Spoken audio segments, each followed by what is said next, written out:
Somewhere in the constellation Cetus, the Whale, billions of light years from Earth, there's an object that should not exist according to everything astronomers thought they knew about the universe. It looks, at first glance, like an enormous star. But when scientists measured how much energy it was releasing, the number did not make sense. It was pumping out 100 billion times more energy than any known star is physically capable of producing. That number alone should stop you in your tracks. A star's energy comes from nuclear fusion, atoms fusing together in an unimaginably hot core, releasing light and heat over millions or billions of years. There is a hard physical ceiling on how much energy that process can generate, no matter how massive the star. This object blew straight through that ceiling by a factor of 100 billion. So, what is it? According to the team that found it, led by an astronomer at the University of Hawaii, this is not a star at all. It is a black hole.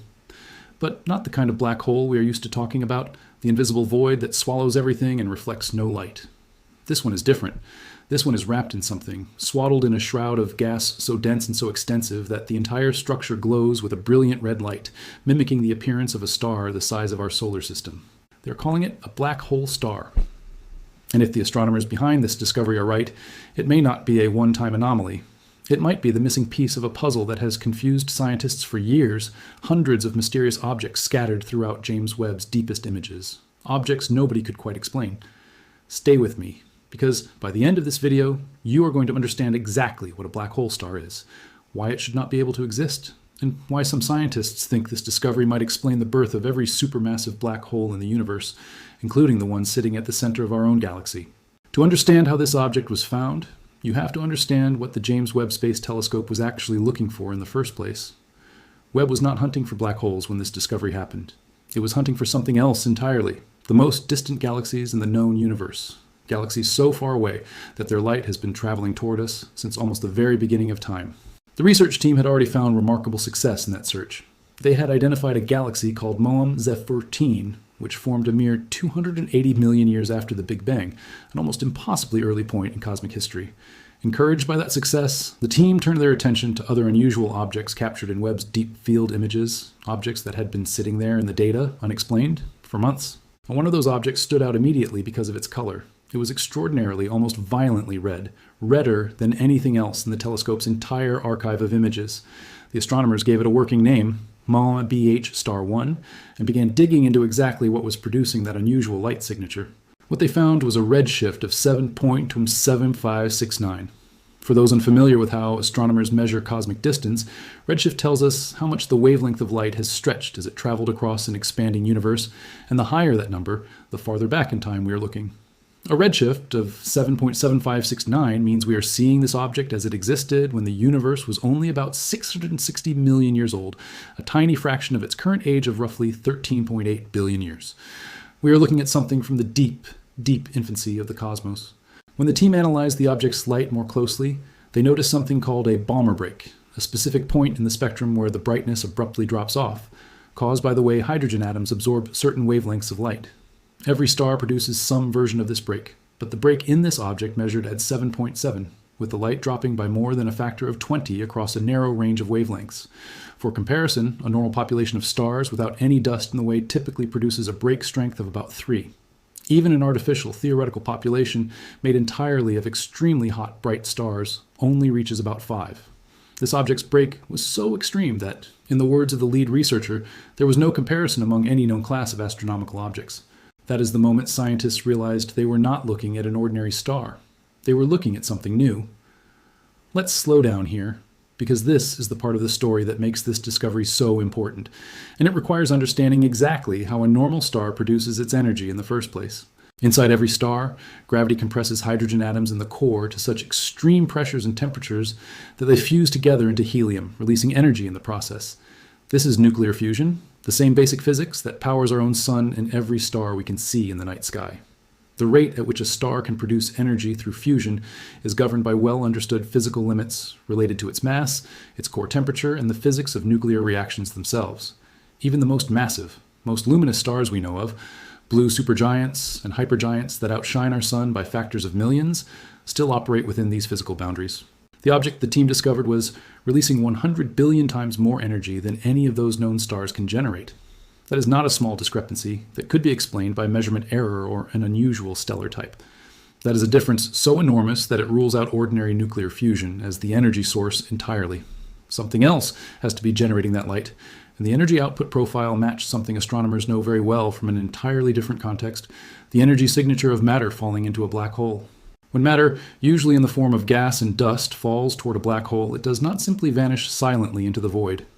As it spirals inward, it accelerates to enormous speeds, and friction within that infalling material heats it to extreme temperatures, sometimes millions of degrees. That superheated material radiates intensely across the electromagnetic spectrum before it crosses the black hole's event horizon and disappears from view forever. This process, called accretion, is one of the most efficient energy conversion mechanisms known in physics, far more efficient than nuclear fusion. It is the same basic mechanism that powers quasars, some of the brightest and most energetic objects in the entire universe. So the astronomers built a model. They asked a straightforward question: what would we see if a black hole, somewhere between roughly 1 million and 10 million times the mass of our Sun, was feeding on a massive quantity of surrounding gas, and that gas was so thick and so extensive that it completely enveloped the black hole, absorbing and re-emitting its radiation before it could escape into space? The answer their model produced matched what Webb had actually observed, almost precisely. Here is where the name of this object becomes important, and also slightly misleading if you're not careful with it. So let's clear this up properly. A black hole star is not a star that somehow contains a black hole inside it, and it is not a black hole that has somehow started producing energy through fusion like a normal star. The black hole itself, the actual point of infinite density surrounded by an event horizon, produces no light whatsoever. Black holes, by definition, do not shine. What is shining in this case is the material surrounding it. Picture an enormous cocoon of hydrogen gas, so dense that in the region closest to the black hole there are roughly 100 billion particles crammed into every single cubic centimeter of space. That is an almost inconceivable density for gas, spread across a region roughly the size of our solar system, somewhere between 10 and 100 astronomical units from the black hole at the center, where 1 astronomical unit is the distance between Earth and the Sun. As the black hole feeds on this material, radiation pours outward from the region where matter is spiraling inward and heating up. But that radiation does not travel in a straight, unobstructed path outward into space. Instead, it has to fight its way through this incredibly thick shroud of hydrogen gas. Along the way, the gas absorbs some of that light, scatters some of it in different directions, and re-emits it at different wavelengths. By the time the light finally escapes the cocoon and reaches Webb's instruments millions of years, or in this case, hundreds of millions of years later, it has been so thoroughly reprocessed by that surrounding gas that it looks, to our telescopes, remarkably like the light coming from the atmosphere of an enormous glowing star. The astronomers describe the gas envelope as Compton thick, which is a technical way of saying it is so dense that even extremely high-energy X-rays, the kind of radiation that normally slices through almost anything, struggle to escape it directly. And yet, despite all that density, the envelope contains very little dust, the microscopic solid particles that usually accompany dense gas clouds elsewhere in the universe. That combination, thick hydrogen but almost no dust, turns out to solve 2 puzzles that had been bothering astronomers about a whole category of mysterious objects for years, which brings us to the next part of the story. For the past few years, ever since the James Webb Space Telescope began peering into the deepest, oldest regions of the observable universe, astronomers have been finding strange little smudges of intense red light scattered throughout its images. They named them, appropriately enough, little red dots. Hundreds of them have shown up in Webb's deep field surveys, and for years, nobody could fully agree on what they actually were. Some scientists suspected they were simply distant galaxies, dense with young, rapidly forming stars, their light reddened and stretched by the expansion of the universe. Others suspected they contained actively feeding black holes, similar to quasars, but far less luminous and much harder to study. The problem was that in almost every case, the light coming from these dots was a tangled mixture of multiple sources, overlapping and blending together in ways that made it nearly impossible to cleanly separate one explanation from the other. Imagine trying to identify 2 different singers performing at the same time from a single blended audio recording. That is roughly the challenge astronomers faced with little red dots. What makes MOEM BH Star 1 so valuable is that, unlike most little red dots, its surrounding host galaxy appears unusually faint. The astronomers place an upper limit of around 300 million solar masses on the stars in that host galaxy, a relatively small amount compared to the overwhelming brightness pouring out of the black hole-powered component. In other words, this particular object gave scientists something incredibly rare, a clean, largely unmixed look at just the black hole and its glowing gas envelope, without a bright galaxy's starlight muddying the signal. Using that clean spectrum, the research team ran a fascinating test. They took the light signature of MOEM BH star 1 on its own, and then mathematically combined it with the light from a separate, genuinely bright galaxy located roughly 60,000 light-years away in the same general region of sky, a galaxy containing around 3 billion solar masses worth of stars. When they added those two spectra together, the combined result produced almost exactly the same telltale V-shaped light pattern that defines a typical little red dot, bright at short wavelengths, dipping down in the middle, then rising sharply with a distinctive reddish glow. That result strongly suggests that many, possibly most, of the hundreds of little red dots scattered across Webb's images are not one single type of object at all, but rather a blend, a mixture of an ordinary young galaxy's starlight combined with the glow of a hidden black hole star buried somewhere inside it, in varying proportions, depending on the specific object. Change how bright the host galaxy is, change how fast the black hole is feeding, change the thickness of the surrounding gas, you get a whole range of different looking dots, even though the underlying physical setup might be remarkably similar across all of them. A separate 2026 survey, searching specifically for objects matching this black hole star profile, has already identified 241 candidate sources scattered through Webb's archive data. That does not mean all 241 are confirmed. Candidate lists always include some contamination and false positives that will be filtered out with further study. But it does mean this is not a one-off curiosity. It is potentially the tip of a very large iceberg. Here is where this discovery moves from fascinating to genuinely important for our understanding of how the entire universe evolved. And it is worth taking a moment to really sit with the implications.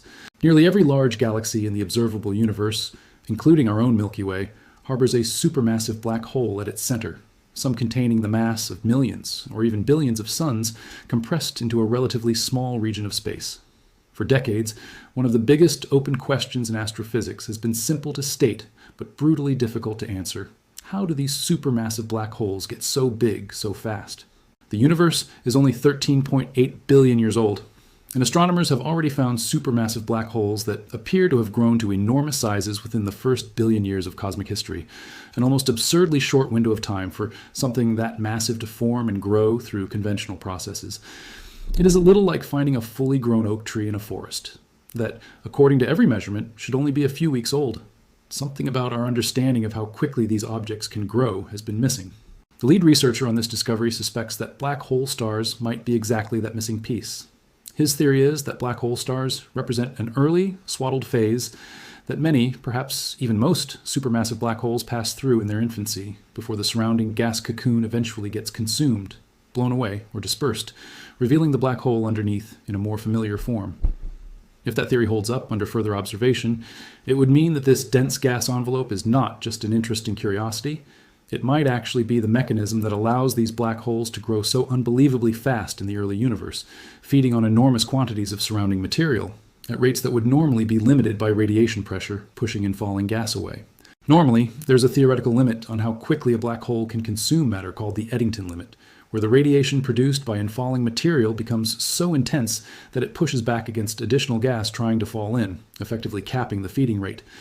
But if a black hole is wrapped in an extremely thick, dense cocoon of gas like the one described in this discovery, that cocoon might actually trap much of the outgoing radiation, reducing the outward pressure and allowing the black hole to feed at several times its theoretical limit, growing far faster than conventional models would predict. If that is really what is happening, it could solve one of the most persistent puzzles in modern cosmology. And it would mean that the supermassive black hole quietly sitting at the heart of our own galaxy, the one astronomers call Sagittarius A star, likely went through a phase billions of years ago that looked remarkably similar to what Webb just photographed happening 660 million years after the Big Bang. An enormous, glowing, star-mimicking cocoon of gas, hiding a rapidly growing black hole at its core. The lead researcher on this discovery made a statement that deserves to be repeated in full, because it captures just how far-reaching the implications of this finding might be. He suggested that these black holes, hidden inside their gas cocoons, may govern when stars are able to form within a galaxy and when star formation eventually stops, setting the course for everything that follows, the birth of planets, the emergence of life, and eventually the rise of intelligent species capable of building telescopes powerful enough to look back across billions of years and piece together this entire cosmic history. That is an enormous claim, but it is grounded in something astronomers have suspected for a while, that supermassive black holes and their host galaxies grow together, influencing each other in a tightly linked feedback relationship. When a supermassive black hole feeds aggressively, it can blast out powerful jets and radiation that heat up or blow away the surrounding gas a galaxy would otherwise use to form new stars, effectively regulating and sometimes shutting down star formation across an entire galaxy. Understanding exactly when and how that feeding begins in the earliest possible stages of a black hole's life is essential to understanding why galaxies today look the way they do, why some are still actively forming stars and others have long since gone quiet.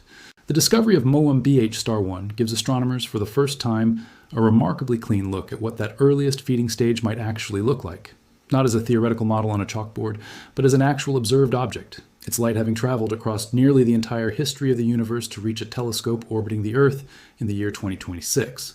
It is also worth noting how scientifically careful the research team has been about their conclusions here, because this matters for how seriously we should take the finding. The lead author has been explicit that this is a promising explanation, not a confirmed, settled fact. The model they built is intentionally simplified, using an idealized spherical gas cloud to test whether a certain set of physical conditions could reproduce what Webb observed, not a claim that every detail of the actual gas distribution around this specific black hole has been perfectly mapped.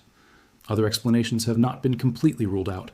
Some researchers have proposed that certain little red dots could be explained by unusual, extremely massive stars, made almost entirely of hydrogen and helium with no heavier elements, a theoretical stellar type that has never been directly observed, but which some models suggest could produce somewhat similar light signatures without invoking a black hole at all. That kind of scientific caution is exactly how good astrophysics is supposed to work. Extraordinary claims require extraordinary evidence, and the team publishing this result in the journal Nature has been careful to frame their black hole star model as the best current explanation for a very specific, unusually clean object, while acknowledging that confirming this as the explanation for the broader population of little red dots will require years of additional observation and testing. So how do astronomers plan to actually test whether this black hole star theory holds up? The good news is that the model makes several specific, checkable predictions, which is exactly what a strong scientific theory needs in order to be taken seriously. First, if many little red dots really do contain black hole stars similar to MOAM-BH Star 1, then deep spectroscopic observations of other little red dots should repeatedly turn up the same telltale signatures: extraordinarily dense hydrogen gas, unusual absorption patterns, and Balmer breaks far too extreme to be explained by any known population of ordinary stars. If astronomers keep finding those same fingerprints across dozens or hundreds of other red dots, that would be strong supporting evidence. Second, the theory predicts that the black hole-powered component of these objects should appear more compact, more tightly concentrated, at longer wavelengths, where the black hole's light dominates compared to shorter wavelengths, where the more spread-out starlight from the host galaxy contributes more. Webb's high-resolution imaging capabilities make this kind of test genuinely feasible in the coming years. Third, and this might be the most exciting test of all, a feeding black hole should be able to brighten and dim relatively quickly, over months or a few years, because the region where matter is actively spiraling inward is relatively small and reacts fast to changes in the feeding rate. An entire galaxy's worth of starlight, by contrast, changes far more slowly over millions of years because it is the combined output of enormous numbers of individual stars. If astronomers point Webb at the same little red dots repeatedly over several years and see measurable brightness changes consistent with an actively feeding black hole rather than a stable population of stars, that would be another strong piece of supporting evidence. Interestingly, the researchers already noted that MOAM-BH Star 1 itself may have shown some variation between observations taken roughly a year apart, though they are cautious about overinterpreting that single data point. Finally, future observations using more sensitive X-ray telescopes could search for the small amount of hard, high-energy X-ray radiation that the model predicts should still leak through even a very thick gas cocoon, providing another independent way to confirm that a black hole, rather than an unusual star, is genuinely powering these objects. There is something genuinely captivating about this discovery that goes beyond the raw scientific implications, and it is worth pausing to appreciate it. For years, James Webb has been sending back images filled with strange little red smudges that nobody could fully explain, sitting there in the data, patiently waiting for someone to figure out what they actually were. Now, for the first time, scientists may have found the key that unlocks what many, perhaps most, of those mysterious dots actually represent. Not simply distant galaxies, and not simply unexplained anomalies, but a hidden, ferociously active phase in the life of a black hole wrapped in a glowing cocoon of gas, mimicking the appearance of a star large enough to swallow our entire solar system. It is a reminder of just how strange and unfamiliar the very early universe truly was, a place where the ordinary categories we use to describe the cosmos today Stars here, black holes there, galaxies over there, break down into something messier, more tangled, and in some ways far more interesting. 660 million years after the Big Bang, in a universe barely 5% of its current age, something was happening that does not fit neatly into any box we had built beforehand, and it took one of the most powerful telescopes ever constructed, sifting through an almost unimaginable amount of data to finally catch it in the act. So the next time you hear about a mysterious red dot showing up in a James Webb image, remember this discovery, because it might just be a young, ravenous black hole wrapped in a shroud of glowing hydrogen gas the size of our entire solar system, quietly growing into the kind of supermassive giant that one day sits at the heart of a fully formed galaxy, shaping everything from star formation to the eventual emergence of life itself. The universe does not need exaggeration to be terrifying or beautiful or almost impossible to believe. Sometimes, the real data coming back from these telescopes is stranger than anything anyone could invent. If you want to keep seeing these discoveries as they happen, straight from the actual research, make sure you are subscribed, because this is exactly the kind of story we bring you every single day.